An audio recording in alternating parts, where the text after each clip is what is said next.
সবার সাথে মত বিনিময় করেন, পরিচিতি সভা করেন, সবার সাথে কথা বলেন বিষয় নিয়ে। আমরা সবসময় চাই যে পুলিশকে কিভাবে আমরা সহযোগিতা করতে পারি।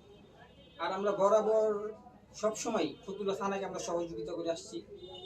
শুধু এটা নতুন না, এটা আমাদের প্রেস ক্লাব হওয়ার পর থেকে, সেই 96-এর পর থেকে এই ফতুল্লা প্রেস ক্লাব সবসময় পুলিশের সাথে কাঁধে কাঁধ মিলে কাজ করে। সেই ধারাবাহিকতা আমরা ধরে রেখেছি। আমাদের সাথে পুলিশের সাথে কখনো জরুরি সম্পর্ক তৈরি হয় না। কেন হয় না?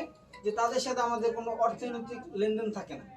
আমাদের সাথে তাদের সম্পর্কটা তৈরি হয় শুধুমাত্র তথ্যগত তথ্য আদান প্রদানের ক্ষেত্রে, আমাদের নিউজের জন্য যেটা প্রয়োজন করে সেই ক্ষেত্রে তাদের সাথে আমাদের একটা সুসম্পর্ক গড়ে ওঠে।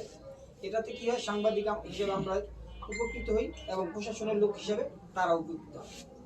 তো সেই সুসম্পর্কটা যাতে আমাদের এই আব্দুল মান্নান ভাইয়ের সাথে বজায় থাকে, সেই প্রত্যাশাটা আমরা ব্যক্ত করছি ফতুল্লা প্রেস ক্লাবের পক্ষ থেকে। আশা করব উনিও ওনার পক্ষ থেকে আমাদের সাথে সেই সুন্দর একটা সুসম্পর্ক গড়ে তুলবেন। তো এক সময় উনি যখন থাকবে না তখন তাকে যাতে আমরা মনে রাখতে পারি, স্মরণ করতে পারি, কিংবা উনি এখান থেকে যাওয়ার পরে উনিও যাতে আমাদেরকে মনে রাখে।